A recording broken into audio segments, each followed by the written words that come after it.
Imagine করো, সব universe একসাথে কোলাইড করছে। আয়রন ম্যান নেই, captain America powerless, Avengers helpless, আর তখন একজন ভিলেন সব কন্ট্রোল নিয়ে নেয়। হ্যাঁ, আমি বলছি ডক্টর ডুমের কথা। আজকের ভিডিওতে আমরা দেখব কিভাবে ডক্টর ডুম পুরো মাল্টিভার্সকে সেভ করছিল, কিন্তু হিরো হিসেবে না, গড হিসেবে। মার্ভেল মাল্টিভার্সে শুরু হয় ইনকারশন।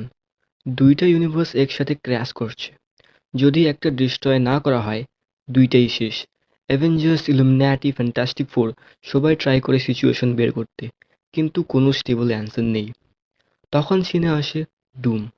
ডুম বুঝতে পারে প্রবলেমটা হিরো লেভেলের না, এটা গড লেভেল প্রবলেম। ডুম কোনো নর্মাল ভিলেন না, সে হলো একজন সায়েন্টিস্ট, সর্সারার এবং রুলার। রেড রিজার্সদের থেকে অনেক টাইম স্মার্টার বলা হয়।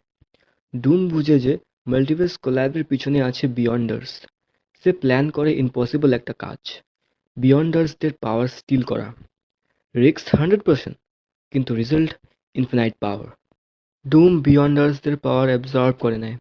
মাল্টিভার্স কোল্যাপস হয়ে যায়, কিন্তু ডুম লাস্ট মুভমেন্টে সব রিয়ালিটি এর ব্রোকেন পিসেস নিয়ে নতুন একটা ওয়ার্ল্ড ক্রিয়েট করে, ব্যাটল ওয়ার্ল্ড।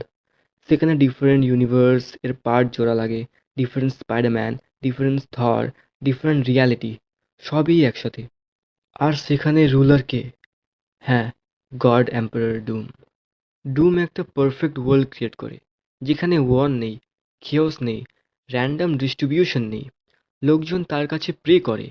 সে নিজেকে ভিলেন মনে করে না, সে মনে করে only I had the will to do, the heroes could not. চিন্তা করো, যদি ডুম পাওয়ার না নিত, মাল্টিভার্স কমপ্লিটলি বিনাশ হয়ে যেত। হিরোরা হ্যাজিস্টেড করছিল, ডুম করেনি। হিরোরা মরালিটি নিয়ে ভাবছিল, ডুম রিজেল নিয়ে ভাবছিল। তাহলে কোশ্চেন হলো, ভিলেন কাকে বলে?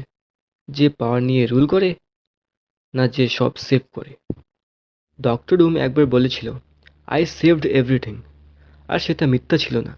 হ্যাঁ, সে ডাইরেক্টর ছিল, হ্যাঁ সে কন্ট্রোল ফ্রিক ছিল, কিন্তু সে ছাড়া মাল্টিভার্স থাকতো? মেবি না। তাহলে তোমার কি মনে হয়, ডক্টর ডুম কি ভিলেন, না মাল্টিভার্সের রিয়েল সেভিয়ার? কমেন্টে জানাও। আর যদি এরকম ডিপ মার্ভেল ব্রেকডাউন চাই, তাহলে চ্যানেলটা সাবস্ক্রাইব করতে ভুলবে না। নেক্সট ভিডিওতে আমি এক্সপ্লেন করব ব্যাটল ওয়ার্ল্ডের পুরো স্টোরি আর ডুম ভার্সেস হিরোসের ফাইনাল ফাইট।